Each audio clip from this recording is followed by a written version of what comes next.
Hi there. My name is Zack DePiero. I am an assistant professor of English at Northampton Community College, which is in Bethlehem, Pennsylvania. And I've prepared a conference presentation for you, not quite about uh, traditional proper research, more focused on practice, concrete strategies for teaching. This is for the 2023 Pennsylvania Council of Teachers of English and Language Arts. And hey, listen, if you get through this presentation, which is about music in a lot of ways, I'll give you my top 3 picks for the best albums of the last few years, at least my favorite. So I'm going to jump into screen share here, and I prepared this Prezi, and here we go. I thought I would start out with, let me back it up. This is a project for my writing about literature course. And this is the first of 3 writing projects. And the title is Analyzing and Annotating Lyrics. And the hope here is that students are diving into language, decisions that writers are making historical connections, cultural connections, reading between the lines and producing some kind of research-based insight about song lyrics. So, all right, here we go. To take like a big step back, what's going on here? I thought I would have you check out something that looks like a poem. So, this is modified from the original. I did some tweaking here, but let's call this poem "Wreck of the Day" by Anna Nalick. You don't have to read the whole thing, but look at this line I put in red here. Desperately close to a coffin of hope. It's kind of interesting. You wouldn't expect to have coffin and hope. These are like 2 unlike entities in play at the same time. There's a cool juxtaposition there. And so too thought one of my students, Rook, and she dove into that line right here. This is a song. The song's called "Wreck of the Day." And a student she zoomed in on that line, and she wrote what you see in the middle here in gray. She wrote this research-based annotation. She deepened our understanding or appreciation of that particular lyric. And that's what the project's all about. So the student, she's like, on its face, this is an oxymoron. You wouldn't expect this kind of language pairing to be happening. So what's going on here? And she digs into it. She offers this kind of interesting tidbit here about, she says, in Japanese culture, death is considered the ultimate liberation. Pretty neat. On the right, she's got this reflection where she's leading us through various decisions she made throughout the project, insights she got, how she used classmates' feedback, how she used my feedback. And this isn't the whole reflection. I just sort of cobbled together parts and highlighted what I wanted to stand out. But this is the project, folks. And this is, this takes 3.5 weeks. This is an online asynchronous, it's for an online asynchronous course. And, I think it's pretty, I really do. I think it's pretty cool. It's a cool way to start a semester in a non-traditional way. So you might be asking yourself here, should lyrics be, what's this dude talking about? Should lyrics be considered literature? And I would respond to that with another question and say, ask yourself, are lyrics literary? And you'll see similes and metaphor and symbolism and parallelism and wordplay and all these cool literary devices, mood, setting, point of view, tone, plot, that you typically study in the writing classroom or an English classroom. And I don't know if you need further validation or something, look no further than my man Bob Dylan winning the Nobel Prize for Literature just a handful of years ago. So I would say yes, big time lyrics. Not always, but can be studied and appreciated as literature. All right. So this is I took a couple screenshots of what the project prompt looks like here. Analyzing and annotating lyrics on genius.com. Genius is a website that I asked students to publish this on, where you saw just a second ago with that coffin of hope thing. And listen, I'd say what's going on here, it's literary analysis with a bit of poetry explication with some research-based writing. And all the while, we're tackling these composition and rhetoric tenets like audience and purpose, genre conventions, and their affordances and constraints. Students are thinking about the organization, the structure, the flow of their work. And all the while, we're starting to build these course-long habits that are really, really important for any writing course, I'd say, at least for any of my writing courses, but habits of feedback, revision, editing, and reflecting on your work. Okay, so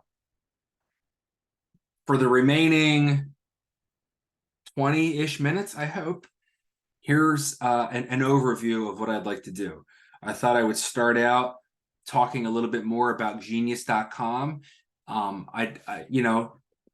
No class, no course is ever in a vacuum. So I want to offer some curricular context, what specifically is going on in the courses that I'm teaching, and have a slide here devoted to scaffolding. What readings help make this happen? What resources and what assignments? I want to get into some real concrete stuff, what students' drafts look like, what my comments on their drafts look like. I want to pinpoint, I want to show what I pinpointed as some of student struggles, patterns that I tend to see, and show some pedagogical changes that I've made over a handful of semesters teaching this. And then last but not least, I want to, similar to that coffin of hope annotation that you saw, I want to show you a few more final products of students' final submissions. Okay, genius.com. It's a website.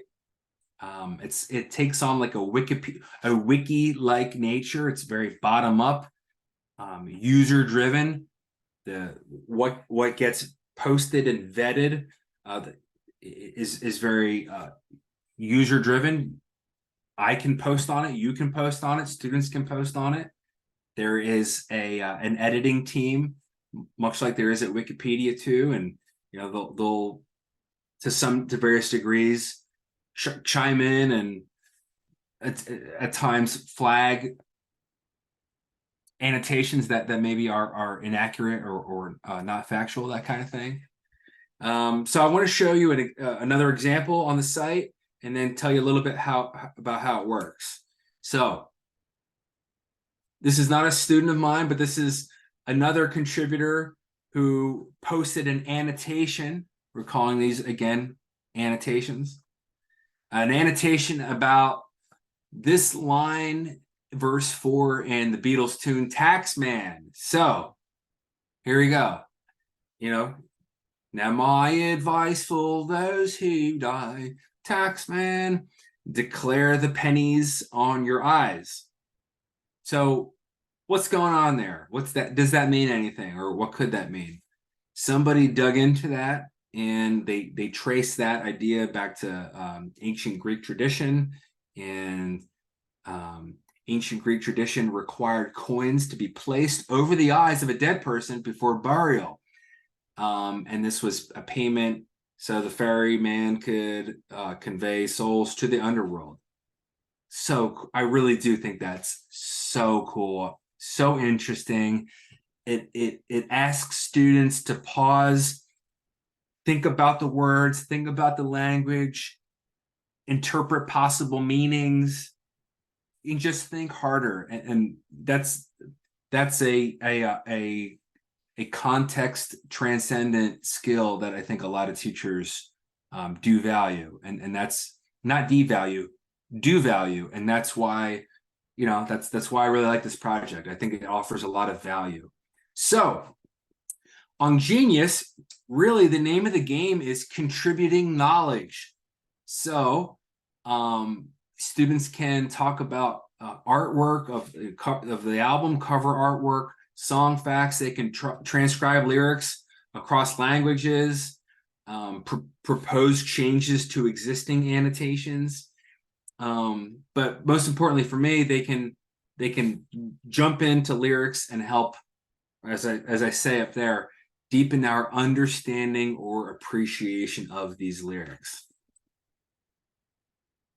The site genius.com, my friends, offers something called the 10 annotation commandments. This is a big deal. It's for the site. It's 10. First one, don't restate the lyric. Number 2, write like a human. Number 3, watch grammar and spelling. Number 4, do research and hyperlink to sources. So what you're seeing here is, come on, stop doing that. You're seeing genre conventions. Students are writing this unique thing, this very particular stylistic, audience driven piece of writing. You can consider this Genius annotation its very own unique. Think like super tiny nesting dolls. It's its own genre. And what these 10 commandments do is it forces students to think real hard about who their audience is, what the affordances and constraints are of what they're writing. In other words, like what they can do, what the possibilities are, and then what the limitations are. Be objective, be concise, be evergreen is very interesting. Number 10 here. So, you know, if you were annotating a Taylor Swift song and you're saying something is about Taylor Swift's current love interest, the great Travis Kelce, Jason Kelce's brother, go Birds, go Phillies too, World Series run right now. But if you said that on a Taylor Swift song, you know, God forbid those two break up 5 years from now, that writing will then not be accurate. So that 10th commandment is asking students to write in a timeless like nature where, you know, the knowledge isn't in a vacuum. All right. And listen, I use a lot of this stuff for the rubric, for the scoring guide. So it doubly functions in that way. Okay. Keep it moving here. Time check. We're about halfway there. We gotta speed this up a little bit. Curricular context. So I teach at Northampton Community College. The course is English 151L, writing about lit. And it's an online asynchronous course, and we use Blackboard. It's the first of 3 writing projects, and it takes about 3.5, 4 weeks to move through. And as I mentioned earlier, while we're doing this, I'm also planting the seeds for a lot of those skills we're hoping to build throughout the course of feedback, of reflecting on your work, that kind of stuff. On the right here are the intended student learning outcomes for the course. Pretty standard fare, you know, for a course like this.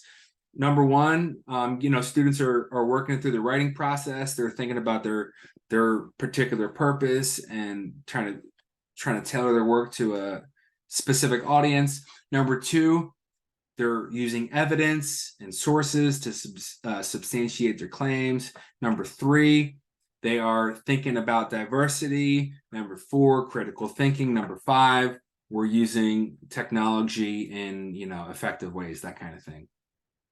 So if you take that and you pair it next to those 10 commandments, it maps right onto it. There's all these connections. And so The project is very relevant and purposeful. You know, outcomes typically, I think a lot of you would agree, they're very broad, they're vague, oftentimes probably intentionally so. And in this case, this project allows me, allows students to target, to achieve those you know, objectives or outcomes in some kind of funky, outside the box ways. All right. Scaffolding. So how do we get to this end point? Well, as you can see right there, I got those nesting dolls. That's kind of really how I think about all this. Life is a series of nesting dolls. Genres are nesting dolls themselves. So what individual assignments get us here at the top here? So I start out, you know, the whole project, at least the process part of it, is worth 10%. I first ask students to jump onto genius.com and then to find examples of what they perceive to be good annotations, effective, successful annotations versus ineffective, bad annotations. And then why? You know, why do you think that? What are those writers doing that you perceive to be good or valuable? And conversely, not. And the hope is students will, you know, gain some inductive insights there and use that to think through their own annotations that they'll soon be drafting. The next step, I ask students, it's like a it's like a building curiosity kind of assignment.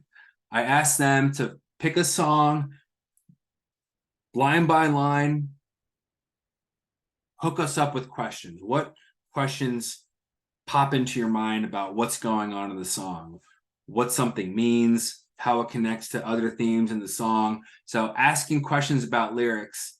And then first draft is for classmates' feedback. Second draft is for my feedback. We meet on Zoom.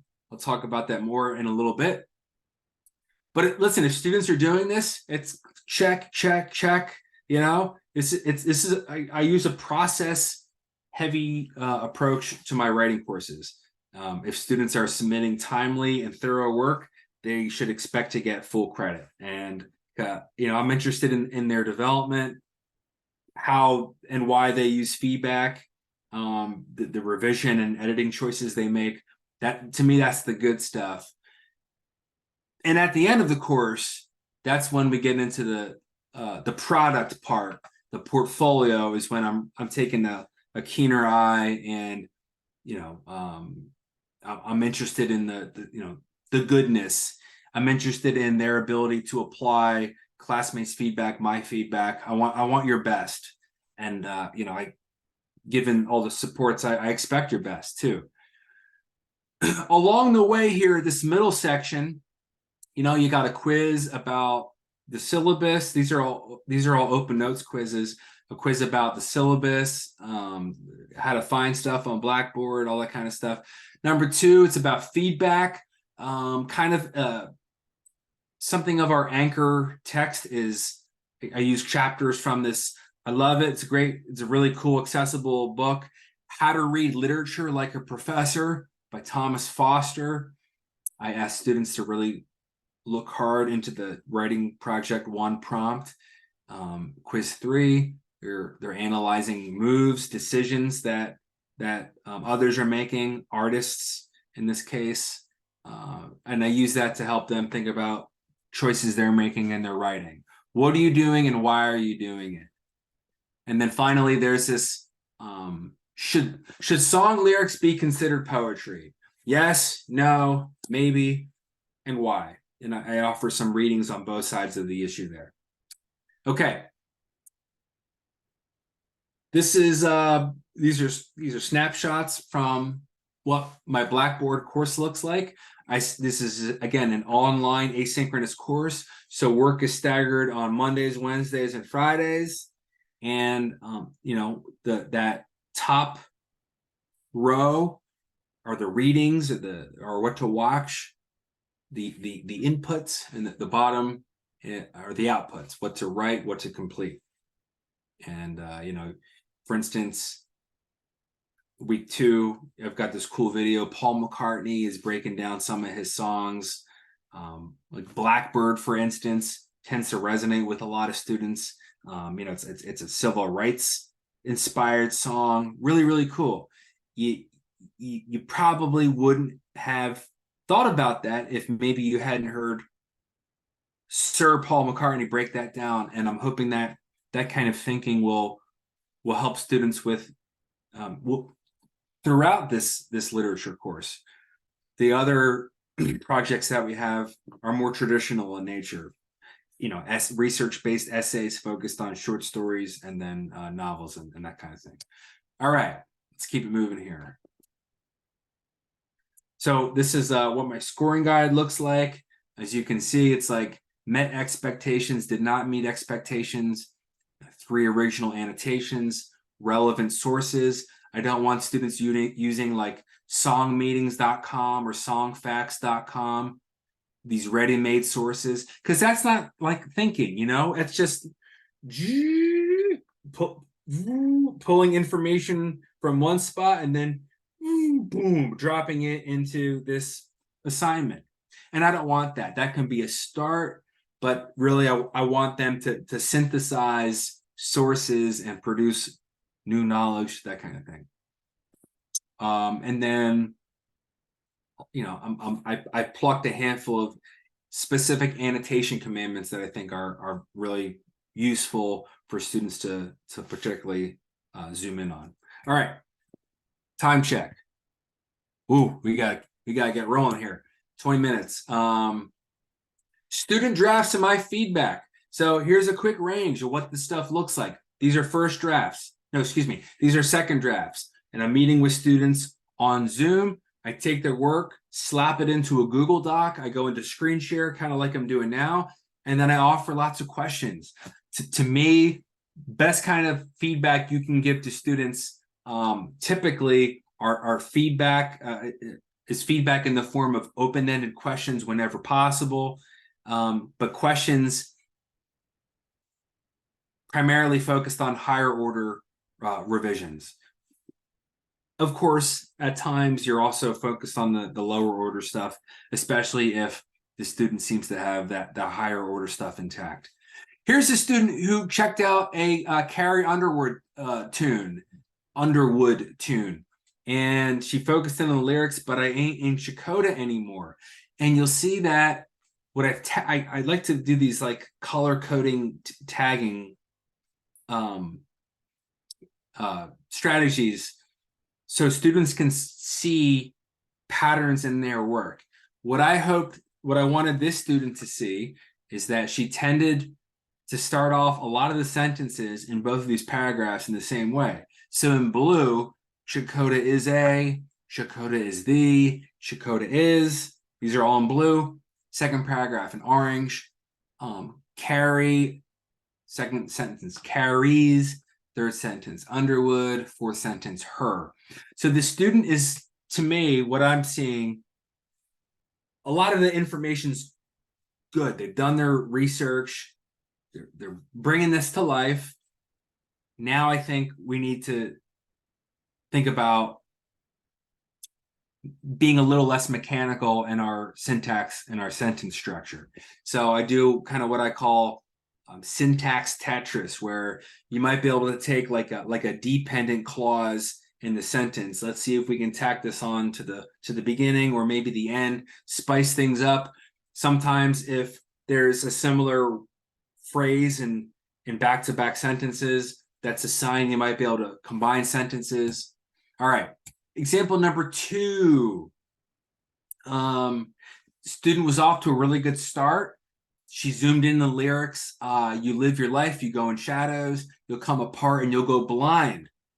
And in that first version here, there's not a clear connection. It almost sounds like this first line could be about like, or was about a different song. So, excuse me, my comment here, 5:47, September 19th, my comment was, as I read this, I'm waiting to hear about shadows or coming apart or this like blind thing.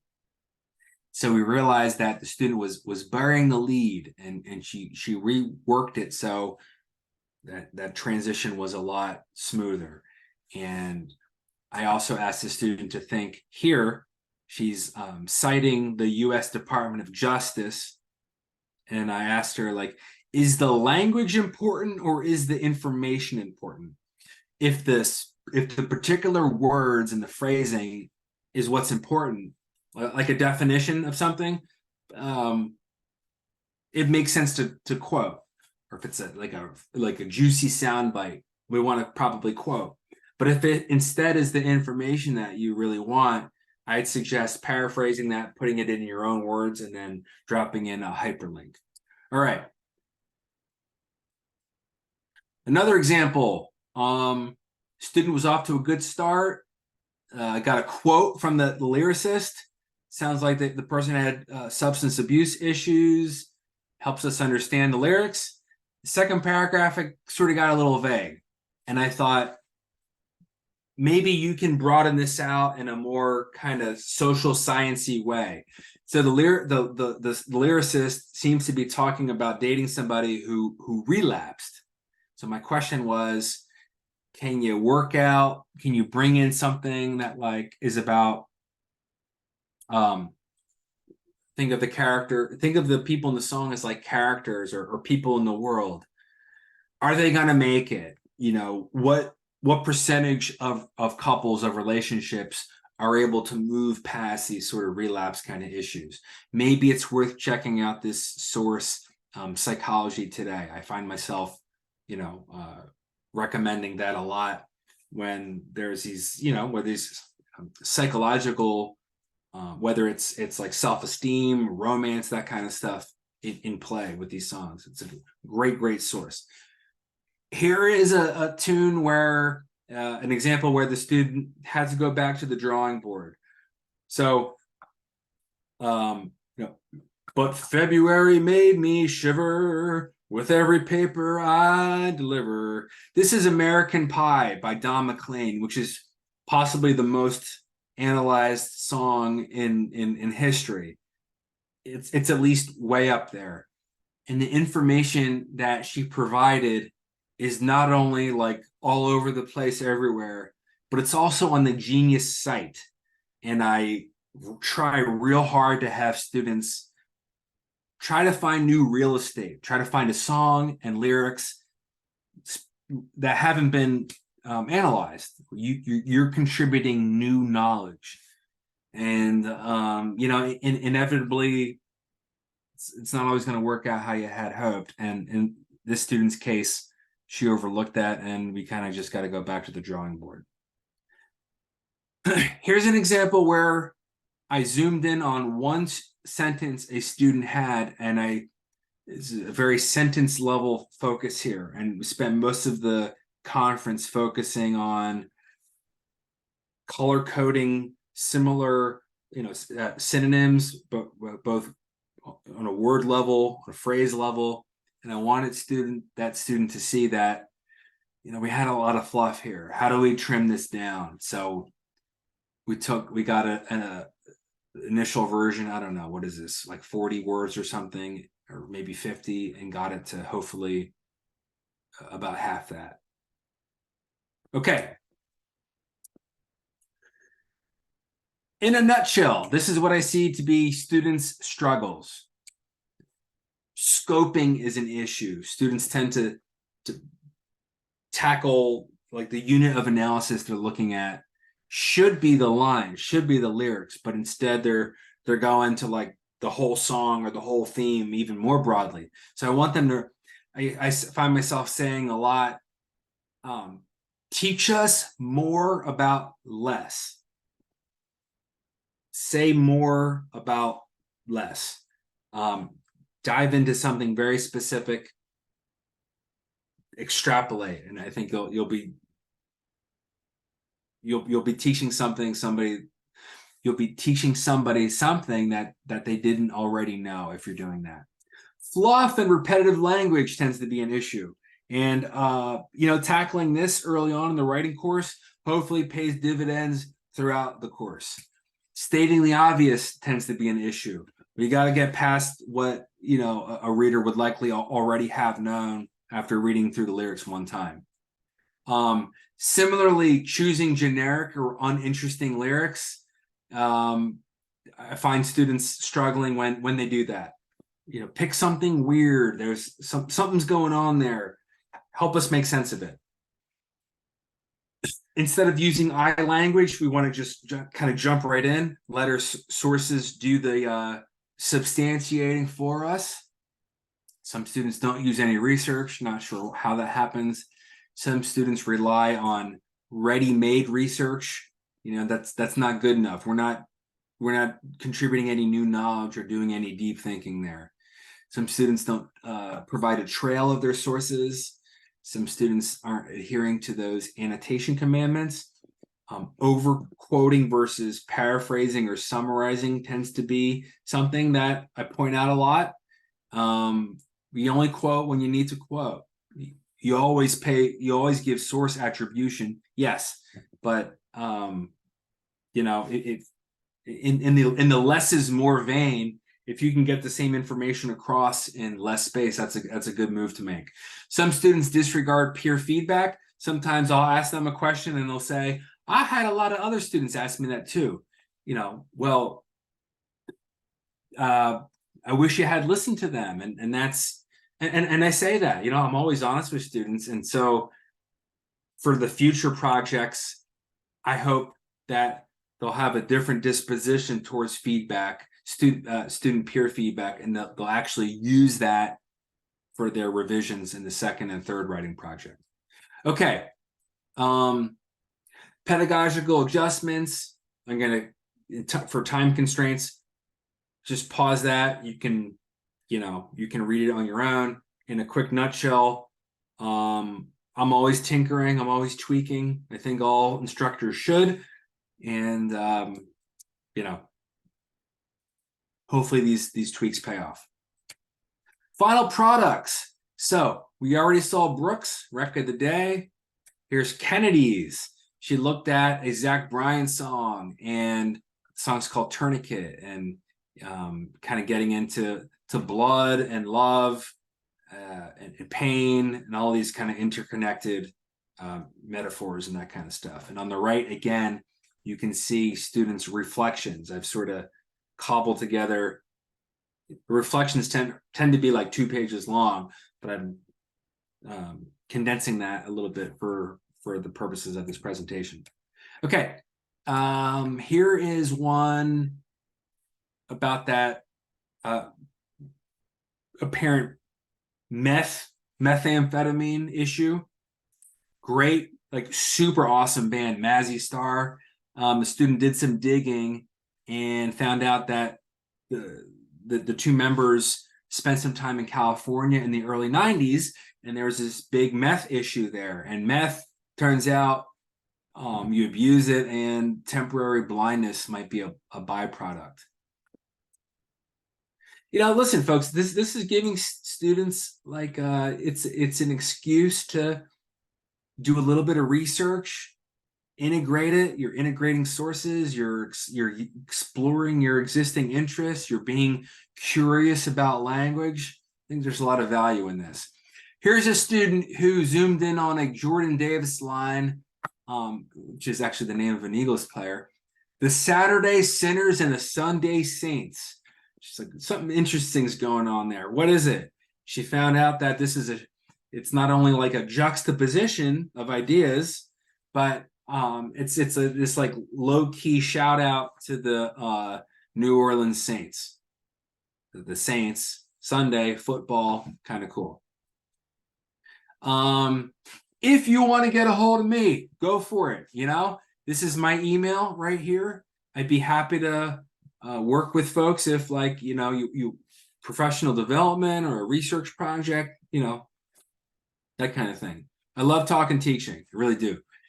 This is some work I've gotten published over the last few years, you know, various kind of like book chapters and journal articles. So if you want to check that out, you know, please do.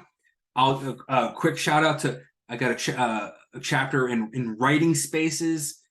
an extremely awesome open access text intended for first year composition students in college. But I do think it's got big time value too for English students at the secondary level also. All right. As promised, here is your bonus slide, my friends. Great new tunes. These are 3 albums I fell in love with over the last couple of years. Nation of Language, Introduction Presence, this French band, Palatine. I'm not even going to try to pronounce the album title. And then a group of like 7 or 8 guys from North Carolina, the Nude Party, and this is their most recent album, Rides On. It's a little bit of Velvet Underground meets Americana or something. So good.